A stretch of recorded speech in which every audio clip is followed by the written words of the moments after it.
What's up, guys? It's Adam here, aka Anti-Cena Guy, coming at you with another review. Extreme Rules 2012. Just got done watching moments ago because Claude105, thanks for sending that in, this request, wanted me to review this pay-per-view. First of all, I want to say thank you because I remember watching this pay-per-view live. What a fucking main event we had for this pay-per-view. And I've got to be fucking honest, I've just watched it again moments ago and I'm glad I did. It's one of those pay-per-views in the PG era, you know, and for a main event for today's day and age, it was pretty fucking epic. And it featured the superstar, which I can't fucking stand, John Cena. And I'm going to get to why this pay-per-view was like so shitty, but the main event fucking saved the entire fucking pay-per-view, man. No word of a lie. And I'm going to go through each match one by one, give you my honest opinion about what I thought about this shit. Again, it was a shitty pay-per-view, but in my opinion the main event fucking saved it. Definitely. Okay. First match, Randy Orton defeated Kane in a Falls Count Anywhere match. I like Randy Orton, I like Kane. Well, this is PG Kane we're talking about now. The demon. No, it's not the fucking monster where he sets people's asses on fire. It's a fucking PG shitty version of what he used to be. And we can no longer take Kane seriously now anymore because he's basically buried himself. You know what I mean? But Randy Orton defeated Kane. I expected this, you know, and like I said, I saw this pay-per-view live a long time ago, but I couldn't remember who won these matches. All I remember is the main event. I completely forgot about everything fucking else, man, because the main event was worth remembering. But every other match on this card was forgettable, and you could have easily seen these matches on SmackDown. So Orton defeating Kane in a Falls Count Anywhere match. The match itself was fine.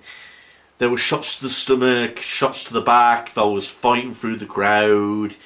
It was okay, but for a Falls Count Anywhere match, you don't tend to remember this one above all the others, because there have been some much better Falls Count Anywhere matches. So I'm giving this shit like a 5, maybe 6 out of 10. Which may be average or way above average on some levels for some people, but again, it wasn't one of those fantastic Falls Count Anywhere matches. I mean, it was a little bit hardcore, but not hardcore enough for my fucking toast. Put it that way. Second match, Brodus Clay. Somebody call my mama, somebody call my mama. Shut the fuck up, you fat retard. Defeated Dolph Ziggler. Why? Why would you put Brodus Clay on a fucking pay-per-view only for him to defeat a fan favourite like Dolph Ziggler? The whole crowd was chanting Dolph Ziggler, because I wanted him to beat this big PG fat goof. You know what I mean? They all wanted Brodus Clay to lose, but no, he got the victory over a main eventer, future champion Dolph Ziggler. Why? I mean, I can't understand why this guy in the PG era was shoved down our throats so fucking much. He came out every week with 2 dancing women, Cameron and Naomi, who were pretending to like him. They were dancing to all the fun music, and here comes Brodus Clay dancing, shaking his ass, and you're like, enough of this fucking horse shit, man. I mean, why the fuck would you make him defeat Dolph Ziggler on a fucking pay-per-view, man? What a joke. And this one, got to be possibly one of the worst table matches I've ever seen. Cody Rhodes defeated the Big Show for the Intercontinental title. Big Show wins the Intercontinental title at WrestleMania. Now he loses it to Extreme Rules in a tables match. And the way he lost it was fucked up, man. I mean, I think Cody Rhodes did a move to the Big Show, and Big Show lost the IC belt by stepping through a table outside the ring. He basically treads on the table, breaks it, and that made him lose the match. And he has this retarded fucking look on his face, like he couldn't believe what he fucking done. I mean, I had the same reaction on my face. I mean, when he went through the table like that. I mean, you know, in reality that would never happen. I know it's sports entertainment, but come on, man. When you've got a guy like Cody Rhodes defeating a 500-pound monster because he steps through a table and loses a belt just like that, you're thinking to yourself, who the fuck wants this shit? And the match itself wasn't really that good, so again, I'd say I like Cody Rhodes more than the Big Show. I mean, I like both guys, but Big Show's done some retarded shit in WWE. It makes you not want to see him when he just does stupid stuff, you know what I mean? So now this match was a good match, but in my opinion the wrong guy won. PG fucking babyface Sheamus defeated Daniel Bryan in a 2 out of 3 falls for the world title. Great match. Daniel Bryan proved in this match that he is one of the best ones out there. You know, I'd have to say he's possibly one of the best wrestlers in WWE at the time. And he proved it in this match with some awesome wrestling. My love for Sheamus went completely out the window when he turned babyface. You know, he's a great heel, but in my opinion as a face he absolutely fucking sucks at it. And I think the match itself was great. 2 out of 3 falls. It was a great match. But the wrong guy won, in my opinion.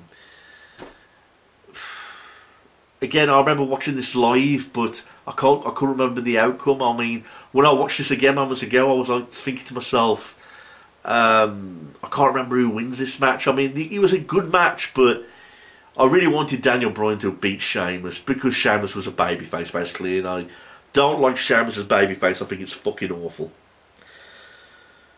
Holy fuck. Ryback defeats 2 jobbers. Another guy in the PG era that was shoved down our fucking throats, coming out with this feed me more, feed me more, feed me more. And before that it was Goldberg, Goldberg, Goldberg. And that's what this whole fucking arena was chanting during this match, because it was basically like a Goldberg rip-off Ryback was. I mean, he was coming out for like nearly a year just beating these random jobbers, and then he was beating random 2 jobbers, then he turned to 3 jobbers, and it was just one of those things that you just got sick to death of fucking seeing. I mean, they did it every week on Raw, never do it at a pay-per-view. You're like, enough of this horse shit with Ryback. No one can take this guy seriously. I don't even think the guy's even a good wrestler. I mean, not in the style that he did wrestle in WWE, you know what I mean? Fucking Ryback. And this match, CM Punk defeated Chris Jericho in a street fight. Like I said, this was a street fight and it was an okay match, but again, not extreme up to the point, up to my level of taste.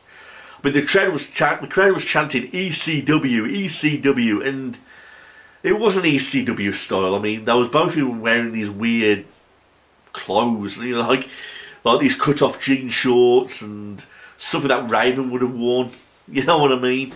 So, I like CM Punk, I like Chris Jericho, but this match was not the match of the night, in my opinion. I mean, when you watch the main event of this pay-per-view, you totally forget about this match. I mean, it was a little bit hardcore, you know, they had kendo sticks, and there were some hard-hitting moments, but it was alright, you know, whatever. And talk about a time waster. Layla defeated Nikki Bella for the Divas Championship in under 3 minutes. Really? Layla, that jobber, really defeated my girl, Nikki Bella, the one who's got the perfect ass in WWE. Lost the Divas title in under 3 minutes to Layla. Really? Move along, move along. And then we get to the main event. John Cena defeated Brock Lesnar in an Extreme Rules match, and boy, what a fucking match this was. Now you're talking hardcore, now you're talking ECW, now you're talking hard hitting. This was a brilliant, out of this world, outstanding classic match, everybody. I mean, Brock, you could say, was out for blood in this match. He was like a shark. I mean, he was very intimidating. It was his first match since coming back to WWE. And I must say, it's got to be possibly my favourite Brock Lesnar match. You know, since he came back. Got to be. I mean, what a way to make a comeback than facing John Cena and actually beating him into a fucking bloody pulp. Because that's what he did with John Cena, basically, in this match. He did see his elbow shots to John Cena's head, and after the third elbow, John Cena was like grossly being busted open. The blood was going everywhere. He was taking some hard-hitting clotheslines. He was getting hit with chains, and honestly, this match was fucking insane. It was like a real fight, and to make it look so real, both guys did an excellent job. I mean, I'm a Cena hater. I always have been. But when you see someone like John Cena in a match like this, it just proves how tough he is. I mean, you've got to be tough to get in a ring with Brock Lesnar. I mean, you've got to be. And John Cena has said that Brock Lesnar is the best in the world on so many different levels. And he proved it in this match that he's an animal. He proved that he was a beast. It was a fucking great match. Loads of blood, loads of violence. I'm surprised I showed this in the PG era, but it was to make Brock Lesnar look extra good.